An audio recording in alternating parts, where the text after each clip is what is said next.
Howdy, folks, and welcome back. Hope you're all blessed and doing okay out there. Well, for today's video, I present to you Silver Thread Through the West. This program is about the most talked about train in American history, the California Zephyr. The California Zephyr was a passenger train that ran daily between San Francisco and Chicago, I believe. Or Los Angeles, one of the two, I forget. It was a beautiful train to ride on and took you through some of the best scenery we had in America and still have today. It was operated by 3 different railroads, and I'm making camera adjustments as I narrate a bit. The Chicago, Burlington, and Quincy, or Burlington route, or to us in Texas, the 4th and Denver, and for those of you who are in Colorado, the Colorado and Southern, the Western Pacific, and the Denver and Rio Grande Western. Every train had dome cars on it. It was just a beautiful train to ride all together. Now it's done by Amtrak, and, well, it's just not the same as it was, but still is a good train altogether. Now, this features, I think, 2 or 3 programs, one full-length program, a promotional program, and another bonus feature. We got a lot to cover, so let's hop aboard for a trip back in time and history. All aboard for Silver Thread Through the West, the story of the California Zephyr. And keep in mind, this was when California was still California. Anyway, enjoy, guys.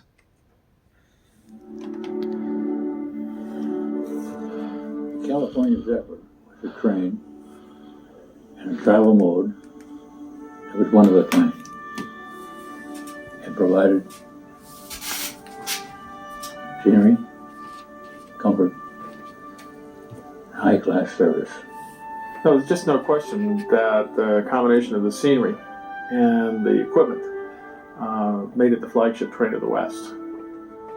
The California Zephyr was like a silver thread that linked people together across the country. The California Zephyr, when I took it, probably was a spiritual venture. The California Zephyr was the Grand Hotel on wheels.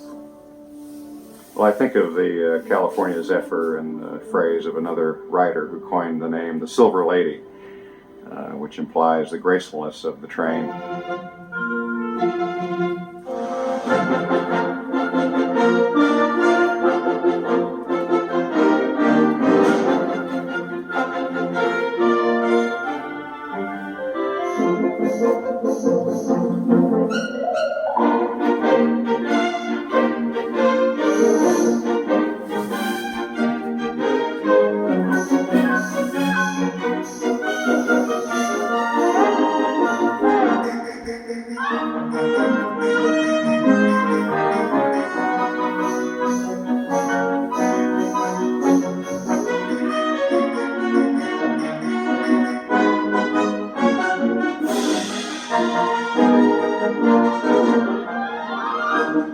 Years ago, a cross-country rail trip brought excitement. The anticipation of the trip meant dressing up in your best clothes, sleeping in a Pullman car, enjoying meals in the dining car, making new friends along the way. But best of all, it was viewing America at eye level. As you waited patiently to board your train, the station's public announcement system crackled to life, echoing destinations. Ottumwa, Omaha, Lincoln, Denver, Glenwood Springs, Grand Junction, Salt Lake City, Sacramento, Oakland, and San Francisco. All aboard! The journey was about to begin. This was no commuter or a steam haul train. It was an all-silver stainless steel special train with car names Silver Aspen, Silver Banquet, Silver Lariat, and Silver Solarium, to name a few. This was the Vista Dome California Zephyr, where you can look up, look down, look all around, as early magazine ads proclaimed. The California Zephyr traces its roots back to 1934, when the Chicago, Burlington, and Quincy Railroad placed its Pioneer Zephyr in service.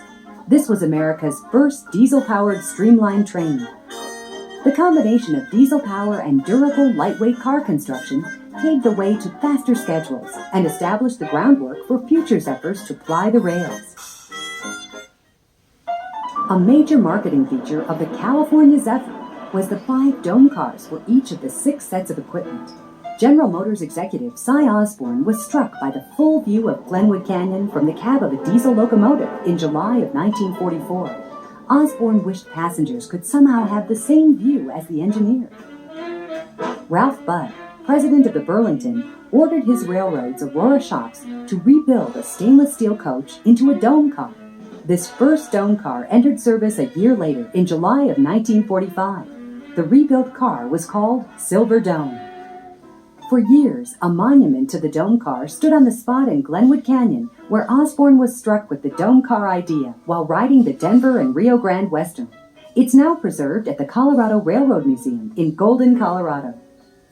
While railroads were challenged to transport so many passengers during World War II, many passenger carriers were planning post-war streamliners. In 1946, the Pere Marquette Railroad introduced the first all-new post-war streamliner. General Motors' Train of Tomorrow debuted in 1947, touring the United States and making appearances at the Chicago Railroad Fair in 1948 and 1949. Union Pacific purchased this unique train and placed it in service between Portland and Seattle. Other famous trains were re-equipped during the late 1940s. After the Empire Builder in 1947, came new equipment for the 20th Century Limited, Super Chief, Texas Special. The Broadway Limited followed in 1948. The next year, the Crescent, Silver Meteor, and Shasta Daylight joined the ranks of re-equipped trains. The first dome car to be placed in regular service ran between Omaha and Lincoln, Nebraska, on Burlington's Ak-Sar-Ben Zephyr. But America's most talked about train was still to come.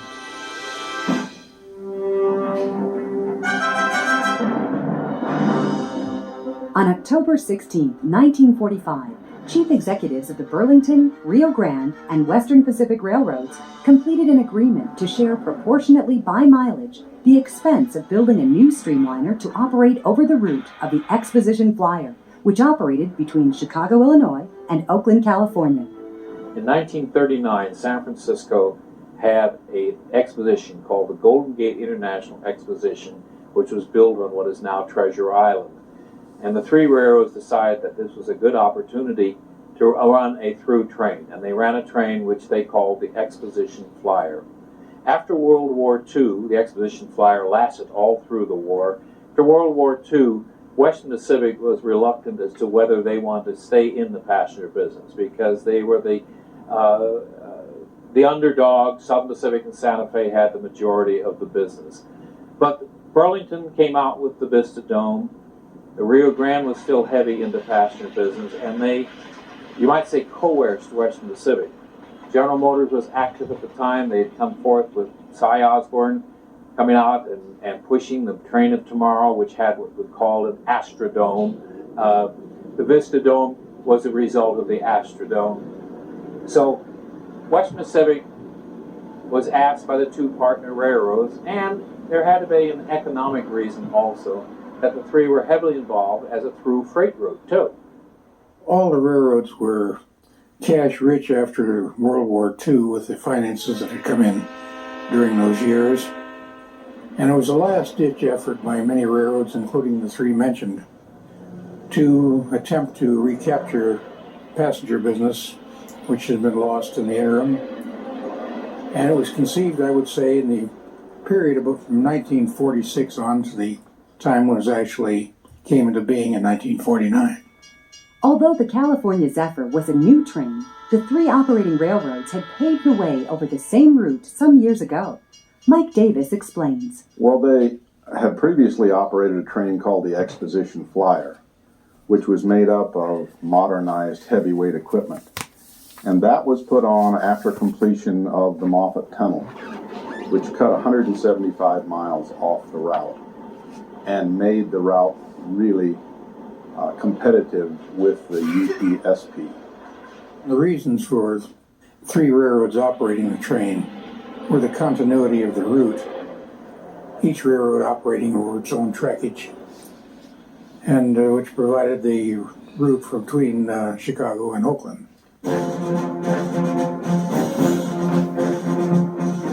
The Budd Company's Red Lion plant near Philadelphia constructed 30 dome cars out of the initial order for 66 rail cars. These stainless steel cars furnished 6 train sets, allowing 3 trains to operate in each direction daily. A great deal of correspondence was exchanged between the railroads, and many meetings took place during 1945 and 1946, planning all the details of the operation, from the design of the Chinaware to approval of the Zephyrette program. All 3 railroads owned the percentage of equipment that was relative to their track mileage. The Burlington had a little over 1,000 miles of track. Western Pacific was 924, and the Rio Grande about 500. The percentages broke down to 40% Burlington, 38% Western Pacific, and 22 of the Rio Grande. However, when it came to the service cars, that is the diners, the buffet dome car, and the rear-end Vista Dome sleeping car lounge, each railroad owned 2 of those cars, and the rest were split up accordingly. New equipment is one thing, but what was it that set the California Zephyr apart from other passenger trains at the time? Well, it had 5 domes, and it had things that a lot of other trains didn't have. Carpets in the coaches. It had the Zephyrette.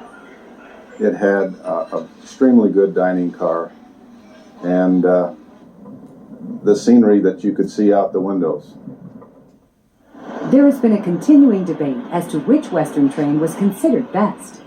Bill Cratville offers an opinion. Was it really the equipment? My feeling is that there were 2 trains that were outstanding through the streamlined era. And one, because of the publicity, the reams of publicity it got, and the stature of the people that traveled on it, would be the Super Chief. It was top-notch equipment, top-notch service, but it had the very highly noted clientele.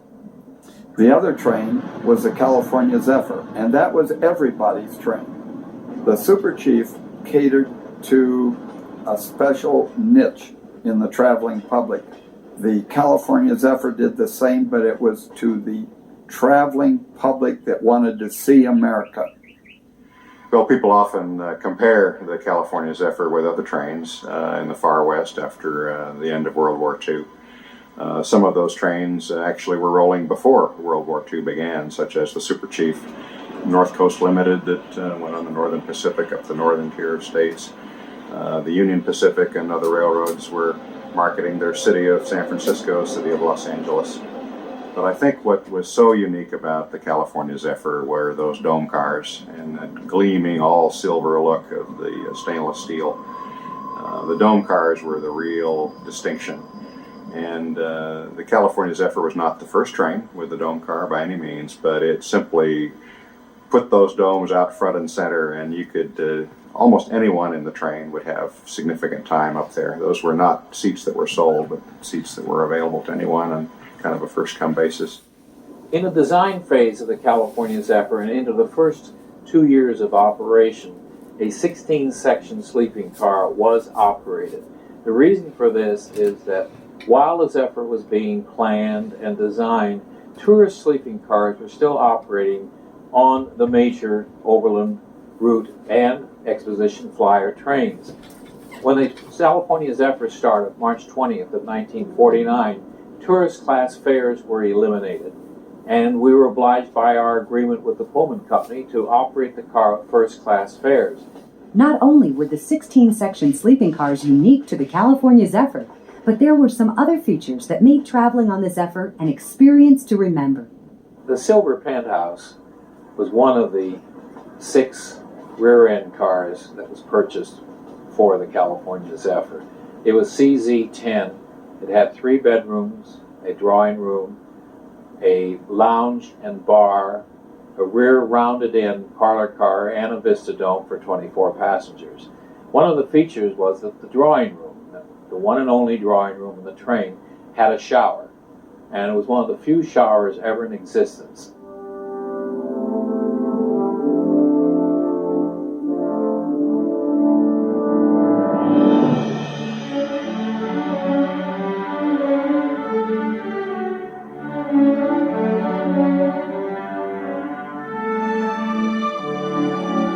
The original objective of the California Zephyr that you would have 6 consists. That is, there would be 6 complete trains. You would have 6 trains on the road, but 2 sets would be overnight, one in Chicago and one in Oakland, to be serviced to go out the next day. The trains met in the center of the route in Glenwood Canyon, just east of Glenwood Springs.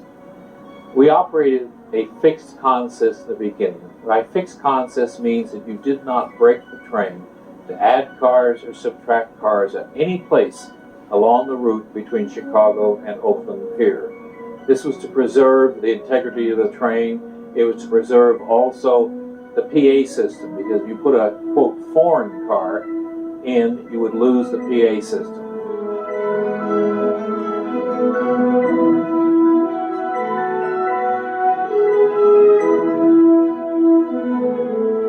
California Zephyr was one of those brief rising comets, if you will, the silver lady of the prairies and the mountains that did capture a lot of public interest.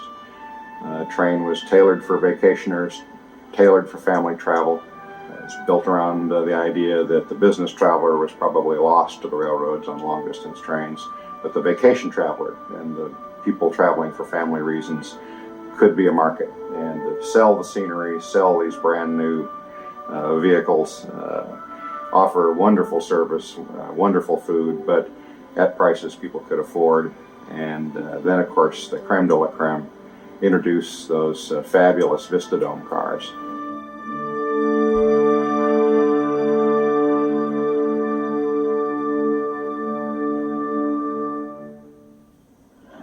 The city of San Francisco had a passenger schedule. And early on, when their businessman was traveling, that made a great deal of difference to us, because the businessman would probably prefer the city of San Francisco. The reason that Zephyr was chosen was 2 things. Number one, of course, was its quality of service, in my opinion.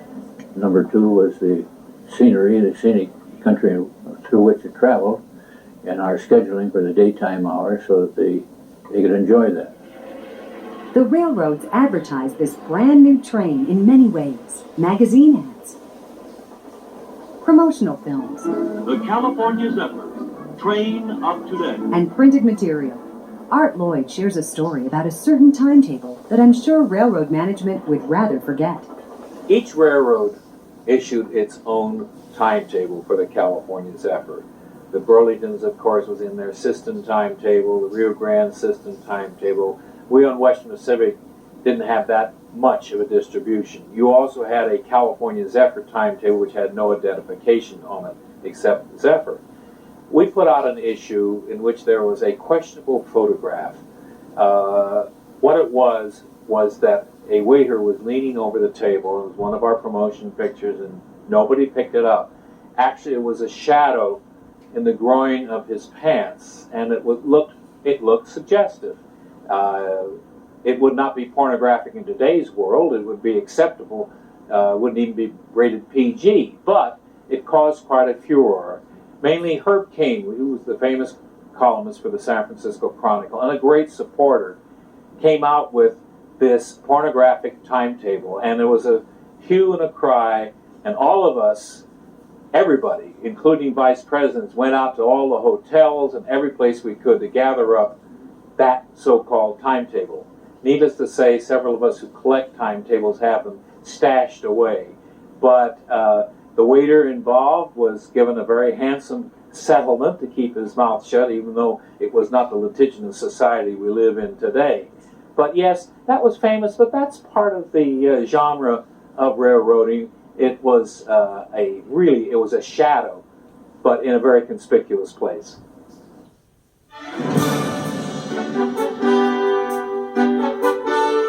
When asked about advance runs for the California Zephyr, Art Lloyd tells of the display train in San Francisco. The only advance runs that were made as display trips. One of the biggest displays we did was in the ferry building in San Francisco. How Western Pacific ever talked Southern Pacific in bringing the train around the Dumbarton Cutoff into San Francisco and then down on the State Belt Railroad and park it in front of the ferry building was a coup that even the Burlington was aghast over. And we had Eleanor Parker, who was a movie star, and Governor Goodwin Knight, state of California, christened the first California Zephyr. On March 20th, 1949, at 9:30 in the morning, the first day of operation commenced with the new California Zephyr departing at the Oakland Pier and heading east on the Western Pacific Railroad. 4 hours after train number 18 left Oakland, Burlington's counterpart train, number 17, set out from Chicago. The following day, the two Zephyrs met on schedule in Glenwood Canyon at 1:44 p.m.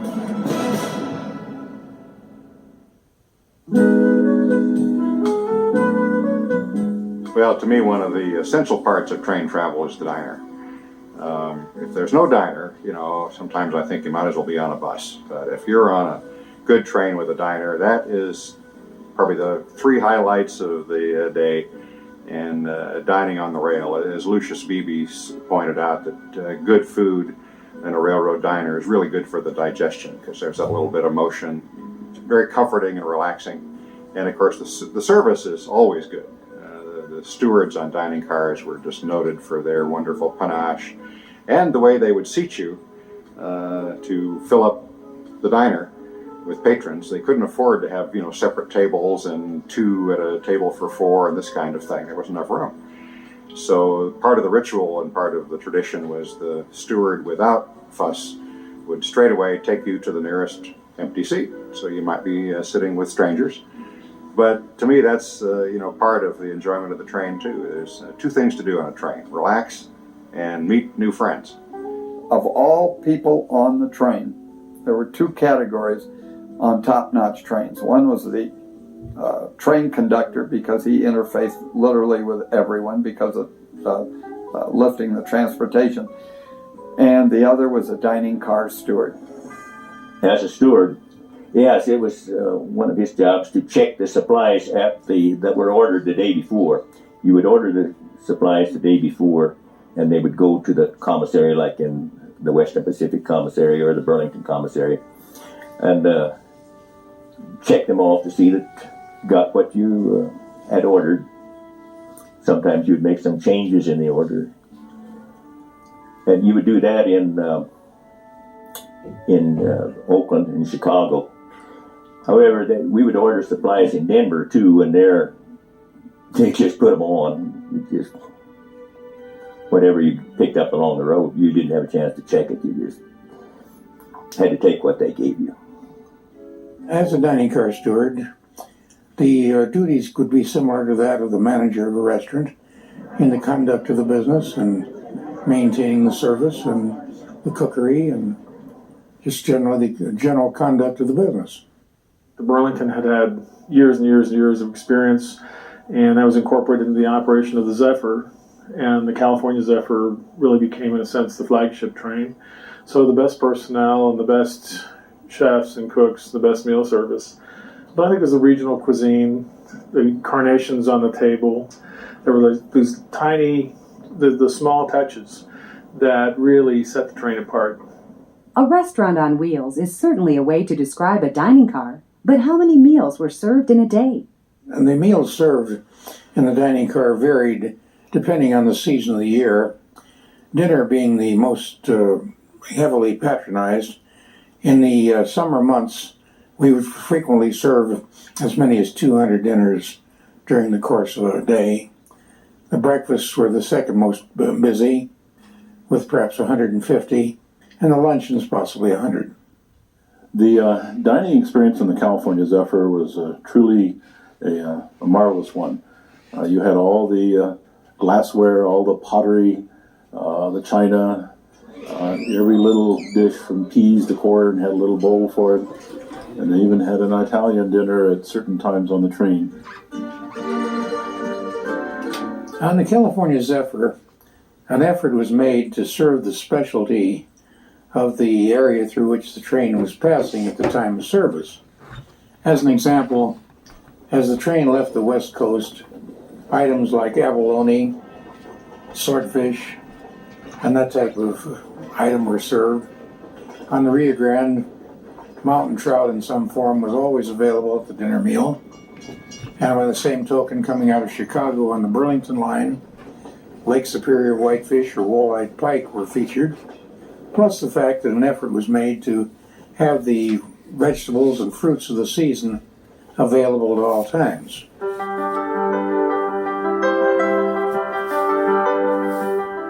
Many famous people traveled on the California Zephyr, and Leonard Bernstein shares his experience with one.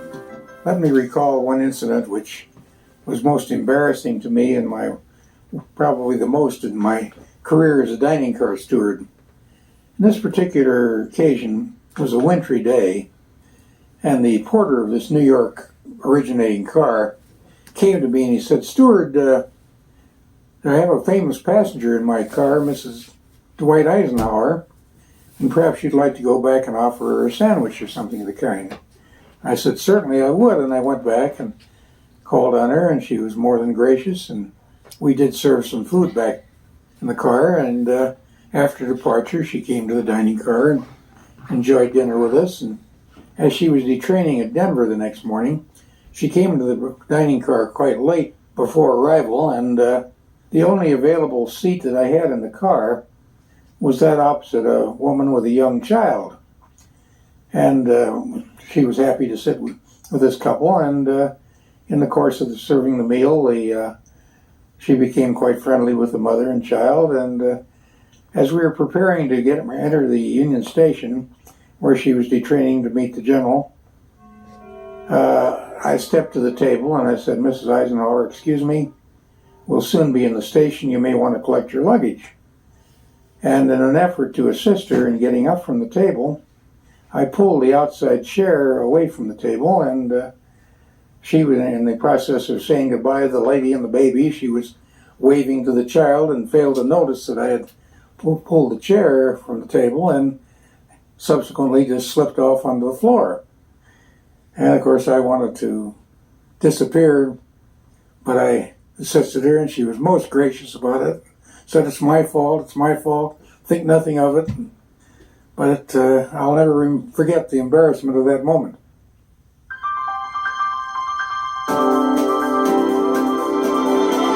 As the Vista Dome cars, coaches especially, were received from the Bud Company's Red Line plant in Philadelphia, we put them into service, or rather I should say Western Civic and its two partners put them into service immediately. One, to test passenger reaction. Two, to get rid of any mechanical defects that might be in prior to inaugural on the California Zephyr. And three, you would invest in what was then $175,000 per car. Compared to today's $2 million for a Superliner car, you might as well get something out of your investment and begin to be able to retire some of those poor old coaches that had suffered through World War II. Once we get just beyond that, if you look across Colorado River Street. It was a special thrill for me to sit in a dome car, especially near the back of the train, because you could see the whole train snaking in front of you. And that was especially true going through the Colorado Rockies, where there were so many tunnels that the train went through on its way toward the west. And it was a great thrill to see a tunnel coming and suddenly you're plunged into darkness. To provide picture-perfect views of mountains and canyons, the Zephyr receives a bath. This promotional film explains the process. Before entering the Denver station, The California Zephyr passes through a unique washer, which gives it a thorough scrubbing. Clean, sparkling windows will enhance the thrilling daylight trip through the Colorado Rockies.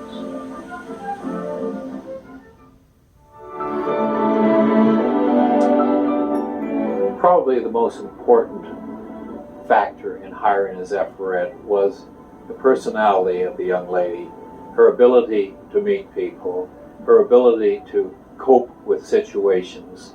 The Zephyrette was the one to whom the passengers went because she rode the entire distance of the line. The Zephyrette had to have a pleasant personality, She had to be able to communicate with passengers. She had to be able to say, we're going to be 4 hours late, and do it in a positive manner. And they were very thoroughly screened by the Burlington, by a lady named Velma McPeak, later Mary Lou Gordon, who would give them extensive, you might say in today's dogma, personality interviews. They were the first line on the trains, and I think they were one of the reasons the train maintained such an excellent reputation. With every profession comes challenges, and the Zephyrette position was no exception. One of the most memorable times was when the air conditioning had gone out on the Zephyr, and it was right after school had let out, so we had a number of children on board the train. So I took them all up into the Vista Dome, and the dining car provided us with ice and ice water, and we had an African safari.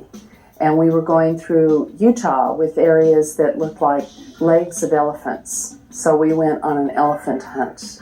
And one child was so excited because he shot a man-eating shark.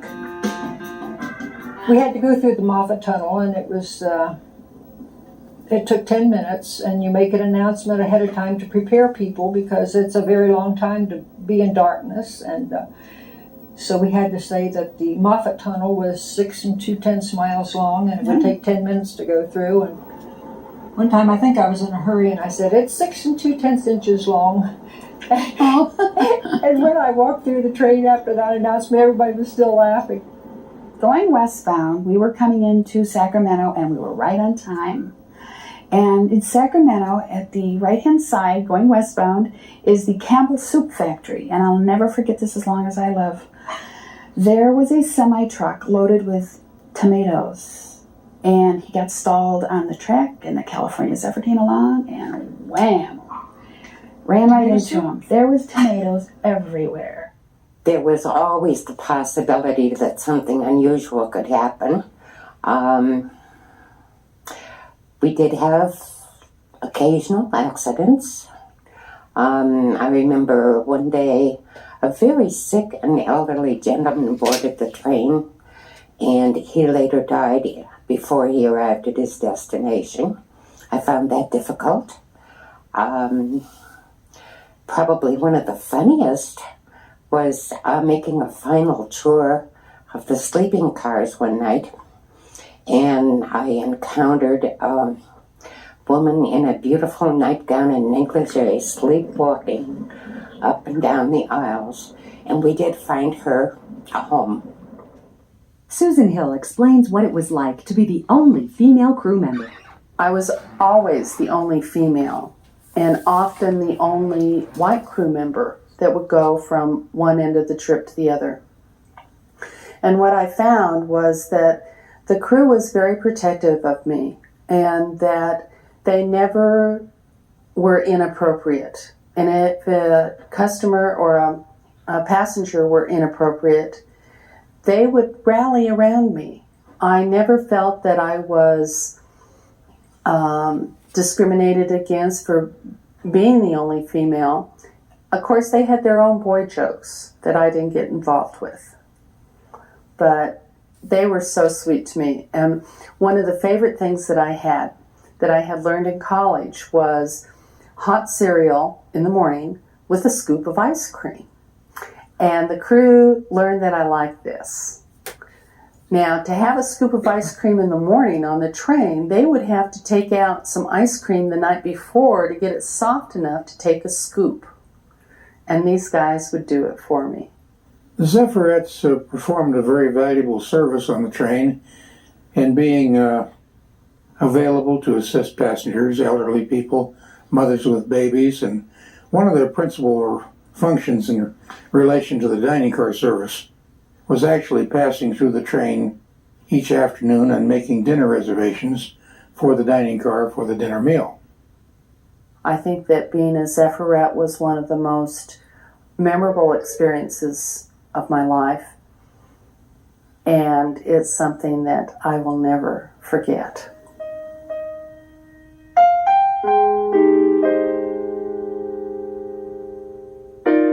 You know, there's also a lot of talk about the various factors that led to the demise of the American passenger train before Amtrak was able to launch a renaissance in 1971. But prior to that time, right after World War II, it was a time, of course, of tremendous optimism. People were buying their houses in the suburbs and enjoying their cars and paying the taxes for good roads. Let's face it, I think people voted with their accelerator pedals. There was no grand conspiracy to get rid of the trains. It was simply that each railroad management was faced with this crushing burden of the labor costs, of the operating costs, and there simply wasn't enough patronage, simply wasn't enough revenue to keep the whole thing rolling. It's a shame that we get wrapped up in these conspiracy theories and in fact don't recognize the heroism of many of these railroad managers, the presidents, the board of directors, spending vast sums of money to equip these gorgeous trains and frankly just not getting enough riders to pay the way.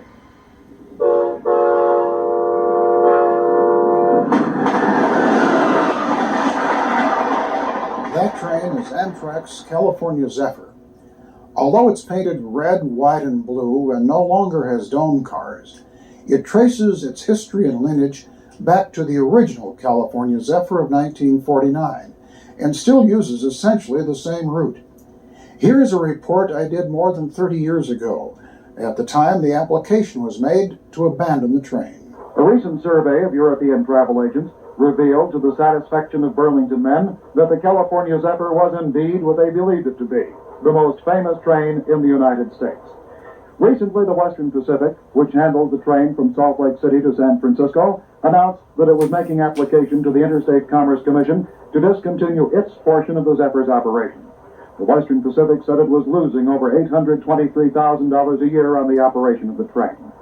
M.M. Christie, president of the Western Pacific, in a letter late this summer said, "We have been very proud of the excellent reputation the Zephyr has gained in its 17 years of operation. The decision to discontinue, a most reluctant one on our part, is necessary to keep the Western Pacific in a strong competitive position to meet the freight transportation needs of our service area." While the protests were being filed in California and Colorado, other action was being taken in the nation's railroad capital, Chicago. At the general offices of the Burlington, General Passenger Manager William Burke reduced transcontinental fares on the train to less than that charged by bus lines in an attempt to stimulate traffic. Last week, Burke told this reporter he had never worked so hard in his life to save a train.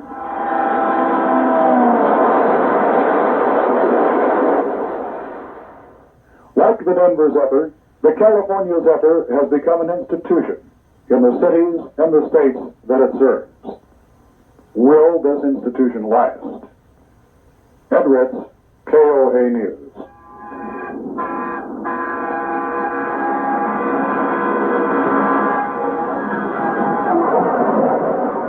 The California Zephyr did not survive. Myron Christie explains the railroad's position. After we initiated the first application to discontinue the train, we did work with the connecting lines to give us a greater share of the through revenue. This was done to a limited extent, but they had the same problem we did. They were losing money too. Although early on they didn't really face up to that fact. One thing is that we did that the other lines agreed to, we put in a reservation fee on the coach seats, and they allocated that 100% to us. The truth came out when we cross-examined the case. They put their evidence in, we reviewed it and found that for the allocations to that train that were properly admissible, the net result, as our accountants showed, and our people testified to, was a loss for that train of about $14,500, less than $15,000 a year. Now, look, no one, because of the systems of accounts, ever is able to allocate costs very well. I work in this sort of thing today, and it's very difficult to allocate between passenger service and freight service. But no matter, it was absolutely clear that against the burden of a full train, the amount of money that the Zephyr could lose under anybody's view, and ultimately the ICC's view, was so little as to not support the discontinuance at that in that first case of the train. the losses that the Western Pacific was clearly having had much more to do with their freight train allocation and their locomotive power allocation than it did this particular train. But Mr. Christie needed something. God bless him, he's a good man, and I see him today. We talked about this train. He needed something, he went to his board and sold them on the idea that this train's savings would save his railroad. In the final year of its operation,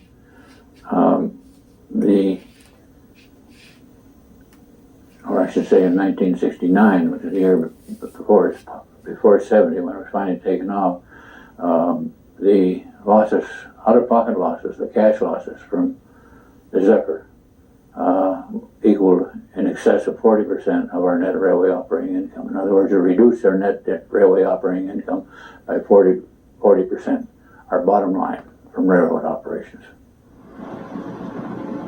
The question was often asked, what about finding ways to increase revenue for the train other than the coach reservation fee? We endeavored repeatedly to get a contract with the Post Office Department to handle first class mail, and then secondarily so-called storage mail, which is mail of second, third class. As to first class, the answer was simple.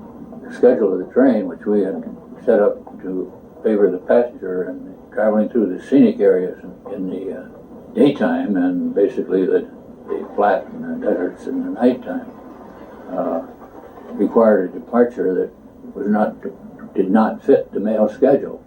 As far as storage mail, our competitors had been handling that for basically 100 years, and there was no inclination on the part of the Post Office Department to shift it over to us. Generating more revenue is one method of reducing losses, but what did the railroad do to trim costs? Myron Christie explains. We explored and tried just a host of alternates, reducing dining car in the service in the off-peak years, dining car crews in the off-peak time of the year, experiments in reducing porter staff. We went to the organizations with several organizations, I mean the railroad unions, with several suggestions, which largely fell on deaf ears. The point, though, is that our efforts to reduce costs were tempered by our absolute insistence that we would not take an action to reduce force in a manner which would adversely affect the quality of service on the train. We felt as long as we're going to be required to run a passenger service, we'd run the best one we possibly could. And we kept that up right until the last day of the train's operation. Another problem facing Western Pacific was equipment which had traveled millions of miles. The need to purchase new passenger cars was looming on the horizon. Would projected income justify the expense? To re-equip only Western Pacific's portion of the through service, about $7 million for cars and about $1.8 million for locomotives. In other words, just short of $10 million for Western Pacific alone to maintain the through service to Chicago. You need to multiply that by about 3 or 3.5, roughly $30 million.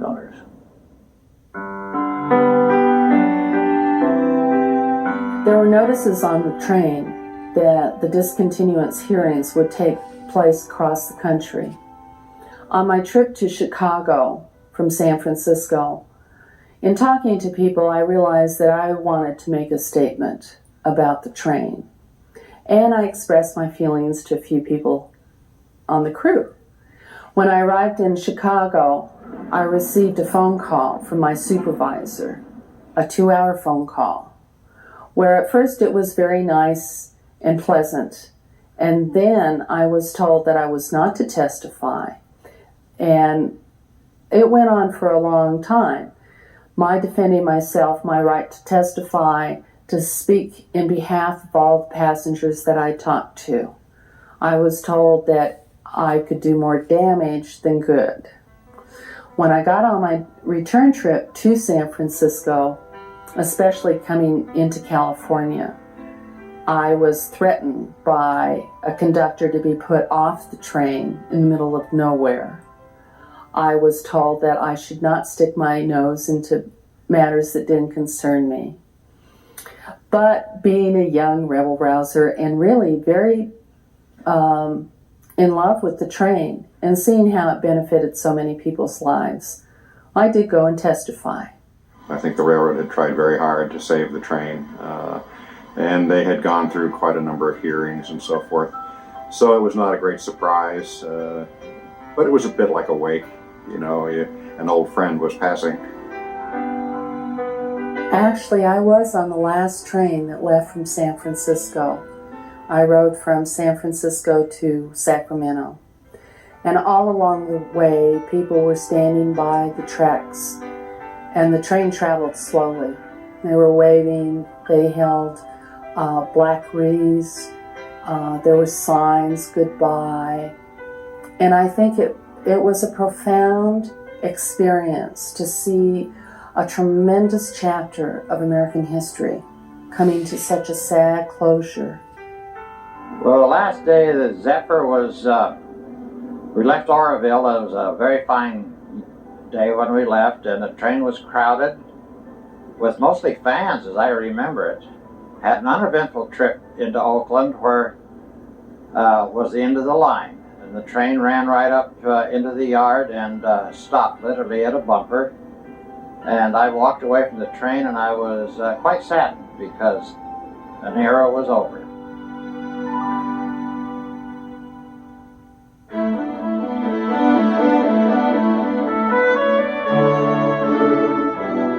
From the last California Zephyr through train on March the 22nd of 1970 until the advent of Amtrak on May 1 of 1971, there was a service called the California Service, which was 3 times a week between Chicago and Ogden, connecting with the Southern Pacific city of San Francisco.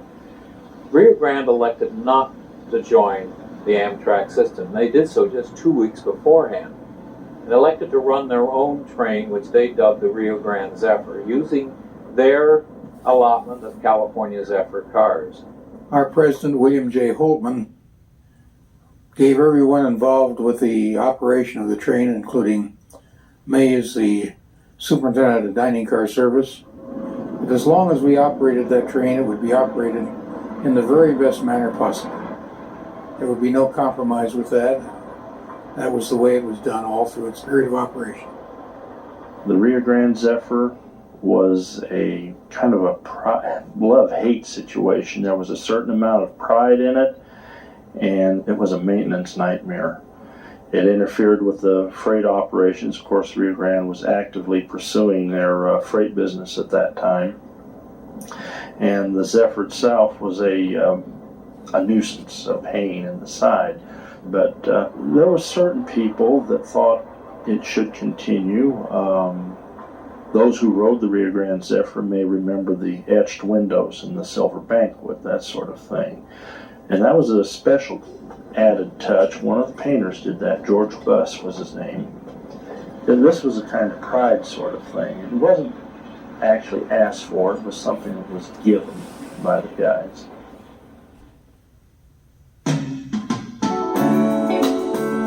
I think that the Rio Grande Railroad realized that the Rio Grande Zephyr and its losses were such that it was time to bid that train farewell, and there was a change of heart. Bill Holtman was the president of Rio Grande. He had been staunchly opposed to Amtrak even detouring over the Rio Grande, but we did detour a couple of times. Everything seemed to go reasonably well. You'd have to check with the Rio Grande on exactly why they had a change of heart. But eventually, in 1983, permission was given. I like to think that it probably had a lot to do with the forceful personality of Graham Claytor, who had become Amtrak's president. And Mr. Claytor was highly respected within the industry, and perhaps even feared, I think, by some of the presidents of the freight railroads, who previously hadn't considered Amtrak to necessarily be a serious railroad company. The Rio Grande was the last of the American railroads to affiliate with Amtrak. I felt so special being able to rechristen the California Zephyr train. And it was just It was a very important milestone in my life. The pomp and circumstances was there. It was at the Denver Union Station. All these people were there, and I was given a bottle of champagne to christen the Zephyr with. You know, you break the bottle of champagne in the stirrup. Well, it wasn't scored, and I didn't know that they scored these in advance. So when I christened the Zephyr, I smashed it against the side of the stirrup, and it fell down into the gutter. Like, oh boy, I really fumbled this one. And so I had to ask one of the members of the band to pick up the bottle for me. So then everything was stopped, and so we all walked to the head end of the train where the banner was, and I rechristened it there, and then it broke. And then going to Glenwood Springs, I did it again, and then it broke. But it was awesome. Everybody was so excited, and it was something brand new, and it's just a good feeling, Well, this was actually was on the Amtrak version of the California Zephyr a few years ago, and as we came around the corner that evening at Plainview, you get this magnificent view at night of the lights. There must have been at least 20 or 30 people on the train, I say in their 20s, maybe early 30s, having a good time. They had gone skiing, they got on the train, and when they saw that sight, they just burst into singing, you know, America the Beautiful. Here was this tremendous sight of half of Colorado lit up at night. What a spectacular sight. From a train, not from an airplane. One aspect of the Amtrak California Zephyr that's very similar to the old California Zephyr that was run by the three railroads is really one of its strongest selling points, and that is its timing. The time that it leaves both of its terminal points and the intermediate stops. It's timed so that the most scenic portions of the route come in daylight, essentially between Denver and Salt Lake City, and again between Reno and Oakland. That's where you see the mountain scenery. That's where you see these spectacular vistas. And so its timing is almost exactly the same as the old California Zephyr, and therefore it has that selling point.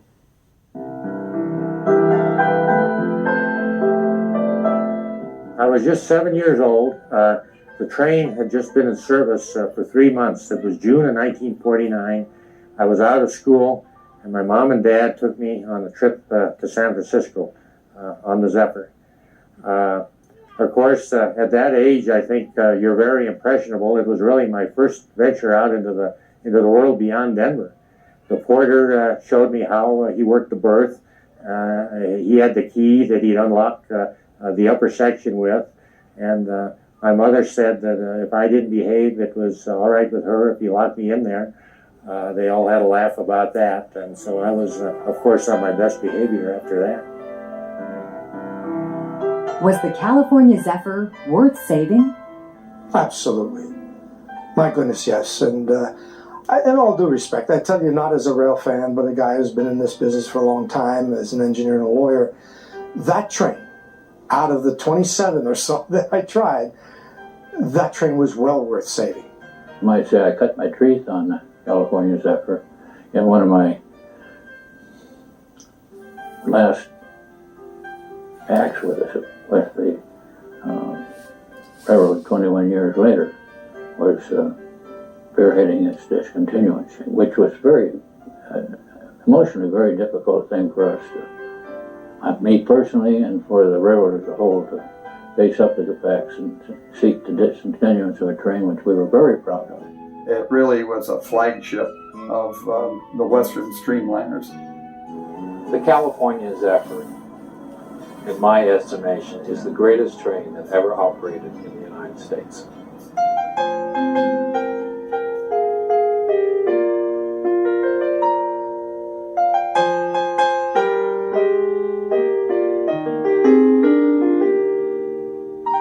Dressed in their Sunday go-to-meeting clothes, waiting to hear all aboard.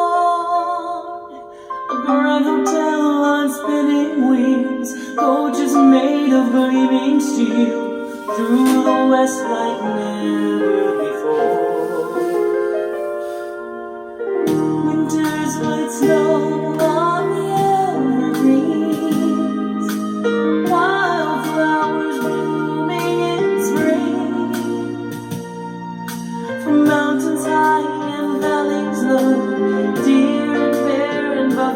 follow America the way it was meant to be seen. Past city lights and cattle trails, the California's ever set, looking out the vista dome. Eagles fly and horses on purple mountains' majesty. Ancient giant redwood trees, the California's ever setting sail. A silver thread flying down the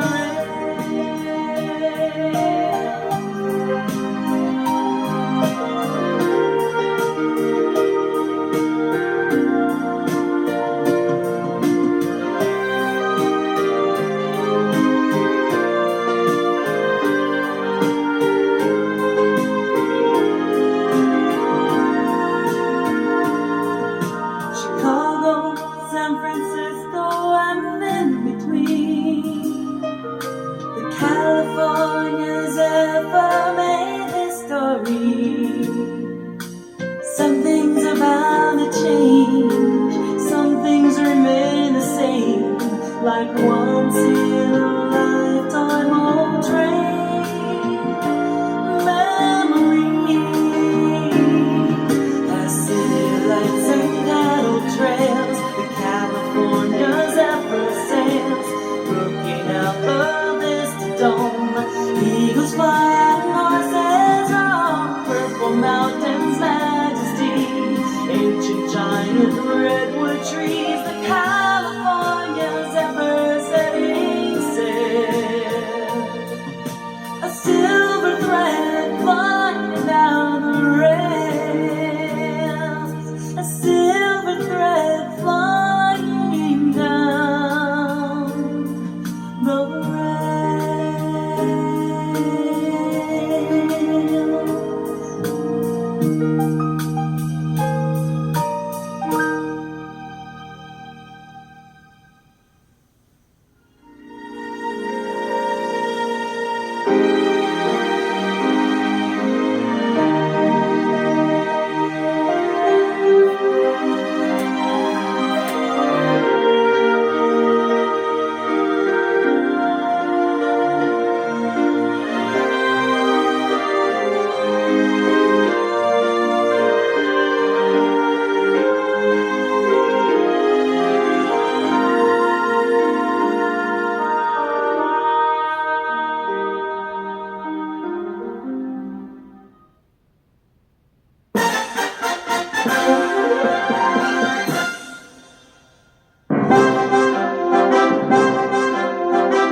I think they wanted someone who was very people orientated, that there was, because you were on the road all the time, you had to be personable, easygoing, finding humor in things.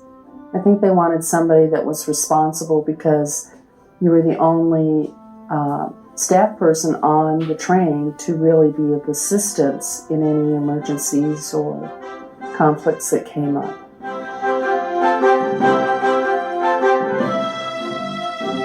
The first few years were the best period of service because of the amount of travel and the effort by the three railroads to provide the finest of service that could be maintained on such a train. And the esprit de corps that existed on the part of the crews that worked on there, being proud to be part of an operation of that kind. I would say the first few years of service were the best.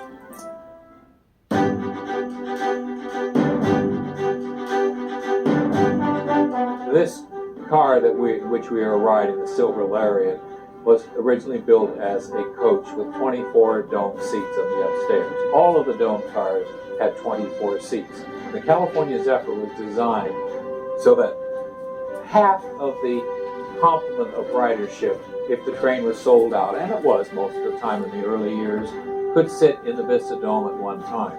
The seats were never reserved in the Vista Dome, so that you had to have a turnover.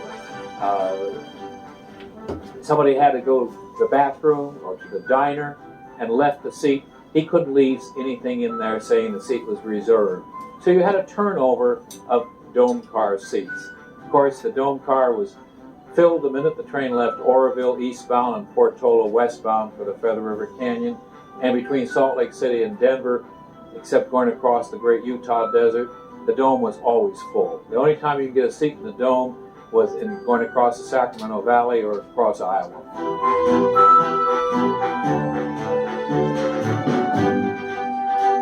I did meet one famous person on the train, and that was John Madden, who was coach of the Oakland Raiders. And he always rode trains because he would not fly. And therefore, when he traveled across the country, it was always by train or bus or car.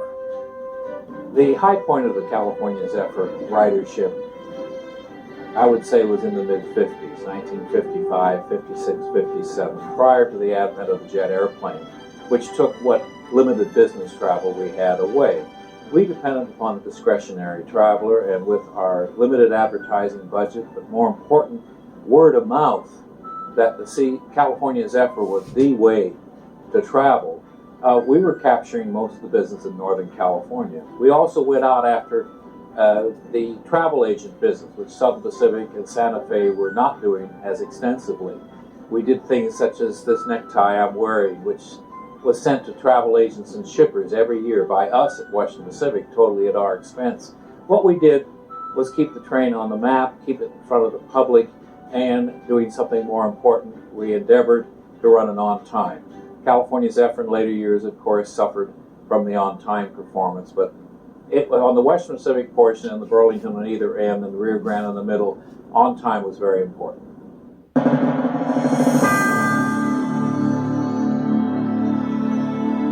This is the main line of the Chicago, Burlington, and Quincy Railroad, one of 6 steel highways that daily funnels tons of goods and hundreds of passengers into the Denver area. These rails were the stage upon which the American public witnessed the birth of a new era in railroad transportation. It was on these rails that a new breed of train, the Zephyr, first made its appearance. The tradition of the Zephyr continues today.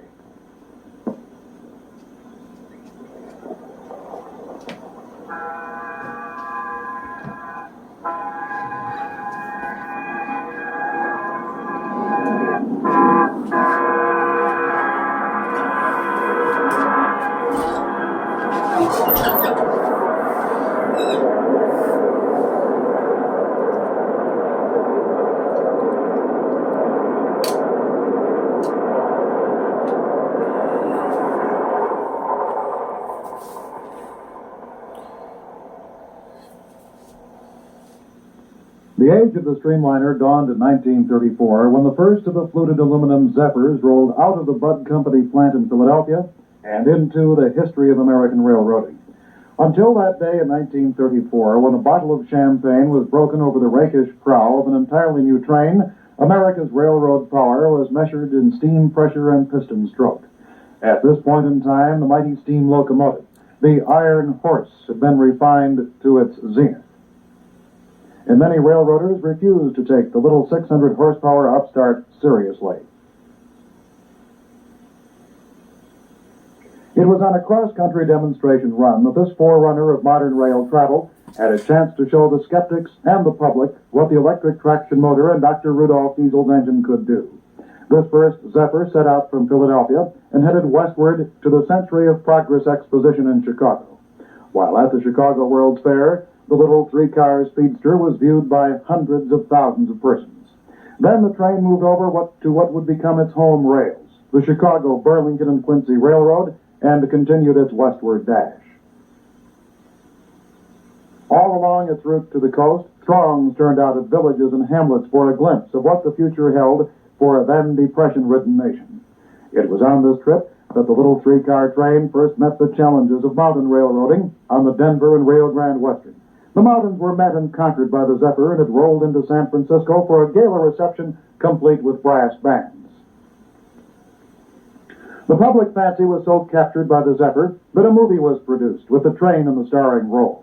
In Hollywood fashion, the name of the train was changed from Zephyr to Silver Streak.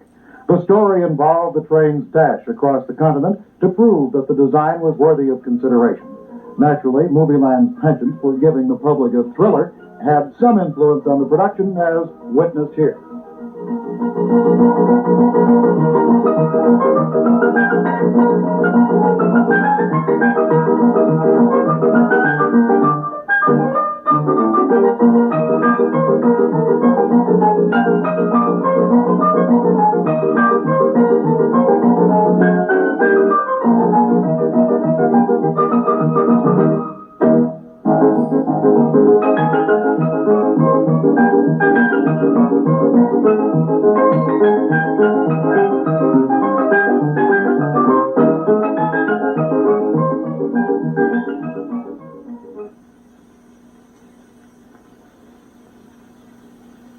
Over the years, the legend and the size of the Zephyr grew. The original little train set was lengthened, and it became the Denver Zephyr, running on an overnight Denver to Chicago schedule. Soon there were Zephyrs streaking from Chicago to many Midwestern points. In 1949, the grandest Zephyr of them all, the California Zephyr, was placed in service from Chicago to Denver, Salt Lake City, and San Francisco. The little 600 horsepower upstart of 1934 was now a rolling vacation resort, with more than 8,000 horsepower at the command of the engineer to move Pullman's diners and Vista domes over the Rockies and Sierras. The concept of the California Zephyr was different, too. Rather than selling speed, luxury, service, and scenery were placed at the disposal of patrons. Airlines had found stewardesses were an attraction to passengers, and the idea was tried on the California Zephyr. A new job was created, Zephyrette. Carolyn Murphy of Berkeley, California, is a Zephyrette.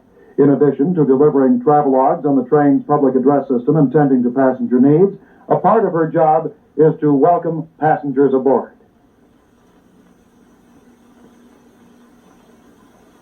This is your Zephyrette, Miss Murphy. On behalf of the Burlington, Rio Grande, and Western Pacific Railroads, I'd like to welcome you aboard the California Zephyr, America's most talked-about train. In case you are not acquainted with some of the unusual features of this train, I'd like to tell you... Actually, there are 6 California Zephyrs. At any given time, 5 of them are on the road, the 6th is held in reserve. All of them manage to chalk up more than 1,850,000 miles a year. In the 17-year history of the California Zephyrs, these trains have covered 32.5 million miles. Each train makes a 5,000-mile round trip from Chicago to San Francisco each week. A recent survey of European travel agents revealed to the satisfaction of Burlington men that the California Zephyr was indeed what they believed it to be, the most famous train in the United States. It takes 3 railroads to handle the train from Chicago to the West Coast, the Burlington, the Rio Grande, and the Western Pacific. Recently, the Western Pacific, which handles the train from Salt Lake City to San Francisco, announced that it was making application to the Interstate Commerce Commission to discontinue its portion of the Zephyr's operation. The Western Pacific said it was losing over $823,000 a year on the operation of the train. Unlike the Burlington and the Rio Grande, the line alleged, there are insufficient contracts between Salt Lake City and the West Coast for the train, and this contributes to the loss. Granted, the Western Pacific said, the Zephyrs are filled to capacity in the summer months and run at about 75% of capacity in the winter. But operating costs have risen to a point where fares no longer cover the cost of operation. M.M. Christie, president of the Western Pacific, in a letter late this summer said, "We have been very proud of the excellent reputation the Zephyr has gained in its 17 years of operation. The decision to discontinue, a most reluctant one on our part, is necessary to keep the Western Pacific in a strong competitive position to meet the freight transportation needs of our service area." The Christie announcement set off an explosion of dissent on the West Coast. In Sacramento, more than 100 such protests from cities, counties, union, and business organizations were reported. The explosion echoed back to the eastern slope of the Rockies, where, on September 12th, Denver Mayor Tom Kerrigan filed Denver's official protest against the discontinuance. In his letter of protest, Kerrigan noted the California Zephyr is the only transcontinental train crossing Colorado from east to west. He continued, "We can ill afford to lose it."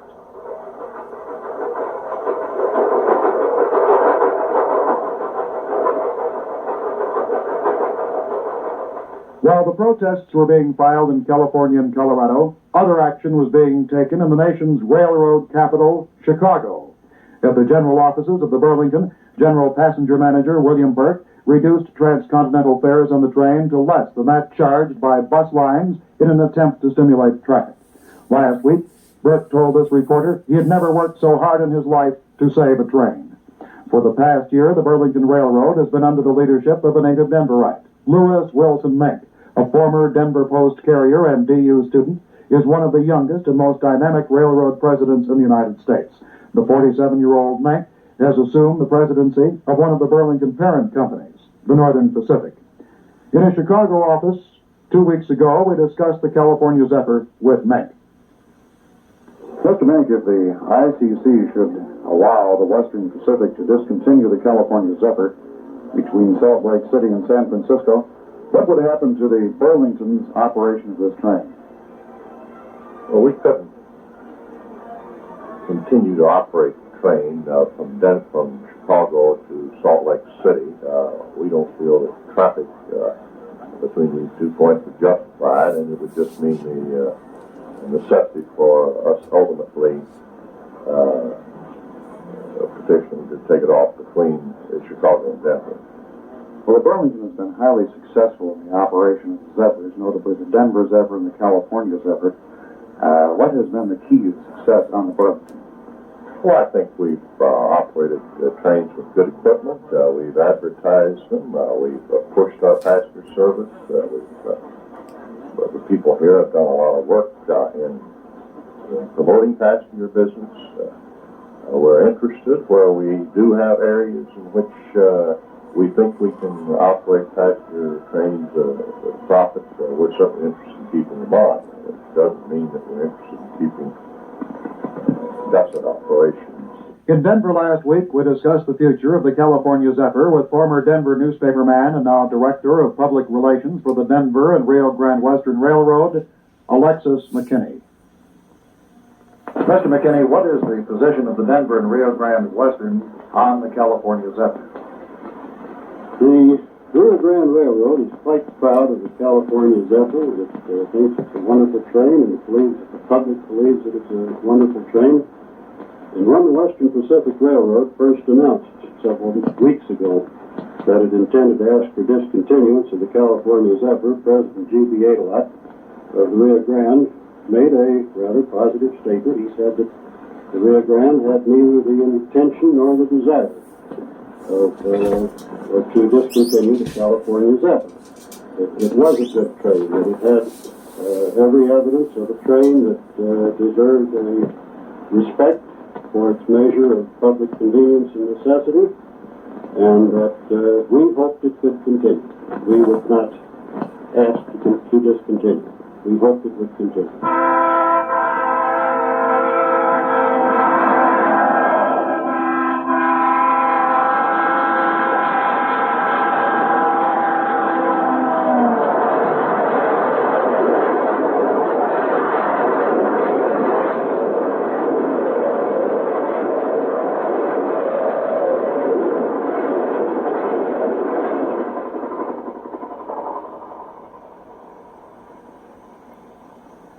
Again, the California Zephyr, with its 300 guests aboard, challenges the Rocky Mountains. What lies around the next curve for this? The offspring of the little 3-car train set that helped to revolutionize railroad passenger travel? The decision is now the ICC's, the Interstate Commerce Commission. In Washington, the government is considering the creation of a special cabinet-level Department of Transportation to oversee the operation of all common carriers. 150-mile-an-hour passenger trains are now being considered through federal studies. Supersonic airliners are just around the corner. But not everyone is in a hurry. A San Francisco lumber dealer aboard the train said the California Zephyr provided him with a respite from the rigors of daily office routine. It gave him a break between sales calls. A Marine Corps top sergeant on his way to Vietnam said he wanted to see the country as he crossed it.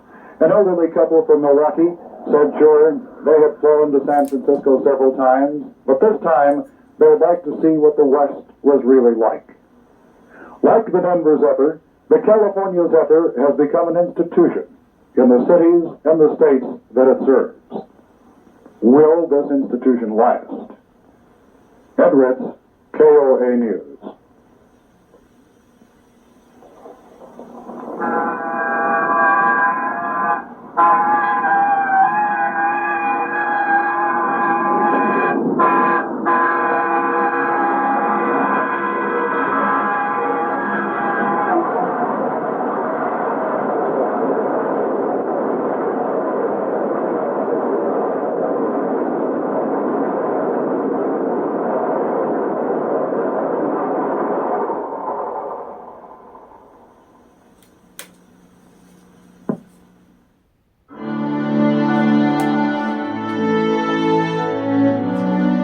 To me, it was the ending of an era on American railroads in general and the Rio Grande Railroad in particular, because this was the train that we were really known for, not only throughout the nation, but actually throughout the world. I hated to see the train go because what it stood for in service, and it really was a flagship of the Western Streamliners. There were a lot of other trains out there, but except for maybe the publicity on the Super Chief on the Santa Fe, by the time the last runs came for the California Zephyr, it still was the top transcontinental Western train. I hate to see it go. I purposely went into Chicago and rode the last run from Chicago to Omaha, and coincidentally, one of the gentlemen on the train turned out to be Dave Watts, who later was Vice President of Operations of Amtrak. At that time, he was the assistant head of passenger traffic for the Baltimore and Ohio. But he was very much a rail fan, and that's the first time I'd ever met him. He and I have been close friends ever since. Of course, I was, sorry to see it go. It was like the last voyage of the Queen Mary. It was the end of an era. But you could understand the reasons why it went. Even a full train, it was a very expensive operation to handle. You think of the crews, all the porters, the dining car men, the engine and train crews that it took to get those passengers from Chicago to San Francisco, as compared with what getting a comparable number out on an airplane would be, where you have just 3 or 4 people for the whole trip. So it was a sign of the times. It was also kind of the beginning of the end of the more formal, the more glamorous way of travel. I really think in some ways we don't have travel today, we have transportation. Going places has come full circle in about a century. From the crowded stagecoaches where they would jam as many people in as they could and feed them bad food until they got there. You had that great era of the passenger trains, which was epitomized really by the California Zephyr. Until what you have today with the jet airlines are like the stagecoaches again. They cram you in a little teeny seat and they don't serve you very much food. So you could call it nostalgia, but if you never experienced that, I guess you really wouldn't know today what you had missed. Well, the WP was in trouble at the time. They had a fairly new president, and the railroad's profits were going down, and they were losing money, they claimed, on the train. And so he felt that he had to discontinue the train, although they did try a number of things to try and raise their passenger revenues. They considered having an REA Express car on the train. They did more advertising. But the train by that time was fairly seasonal, with the summers and the Thanksgiving to New Year's seasons sold out, and the rest of the year the traffic was fairly light. I remember as a kid even going down to nearby Stockton where the train came through on the Western Pacific and seeing the train tie up the streets for a few moments while it discharged passengers, and just thinking that was the greatest train in the world and maybe someday I could ride it. And grateful for the chance that I had about 2 weeks before the end. And later I went out and took some pictures of my own. You know, it was an American treasure. It's too bad we can't subsidize things like that, but you know, we have a politics that makes that very difficult. But indeed, it was an American treasure, and I'm just so pleased that over the years Amtrak has done a really good job on resurrecting the name California Zephyr on its Superliner train that takes virtually the same route. Except there's one nice treat on the Amtrak route. You get to see the Donner Pass over what was formerly the Southern Pacific. So perhaps some people may have preferred the Feather River route, which was part of the Western Pacific's trademark, of course. But you can take an almost equally gorgeous trip on today's Amtrak California Zephyr, and I love those lounge cars. I miss the dome cars with the ability to see forward, but I think the view from the lounge cars on the Superliners is I think better, frankly, for seeing the scenery. You get gorgeous views. You can look down in the canyons. You can look up and see a bald eagle, you know, circling overhead. I remember, in fact, on that trip in 1970 that a bald eagle came kind of cruising over the train as we had gotten into the first canyon west of Denver. And it was my first look at our American emblem. But I remember thinking at the same time that I was riding in a piece of American heritage as well. The last California Zephyr was pretty sad for all of us. I had left Western Pacific in 1961, full 9 years before the Zephyr came off, because the handwriting was appearing on the wall. The Western Pacific management had said, even then, we're going to try and get out of the passenger business. We're going to eliminate the public relations department. And I was asked, I would stay on, but would I become freight traffic manager in Pittsburgh, Pennsylvania? As a San Francisco boy, that didn't appeal to me, so I bought a travel agency, but I continued to sell the California Zephyr. So the last weekend of operation, May 21st and 22nd of 1970, I organized a tour group. I'd been organizing tour groups to go to Portola and back on the California Zephyr. And we took about 50 people to Portola, put them up in local motels, and then the next day the train was a full 4 hours late. It was put in sidings for every imaginable freight train. Instead of 3 F units, you had 2 F units and a boiler car that came off the Great Northern. But the rest of the train, you wouldn't have known the difference. It was first class all the way. And the last meal on the Zephyr, that last lunch, was just as good as the first lunch in 1949. So the train died a noble death. It didn't deteriorate like our other passenger trains did throughout the country, where dining cars were eliminated and services were eliminated. And the Southern Pacific took 48-seat coaches and put 80 seats in them, did everything they could, converted lounge cars so that behind the old bar you still had coach seats, but the windows were way up high. No, it died a noble death, and I think it'll be remembered probably as the most popular train ever operated in the United States. Well, meant to pause it before the end, but there you have it, folks. The story of the California Zephyr, the most talked about train in America. It was an amazing train ride back then, and well, I guess it still is today with Amtrak, somewhat.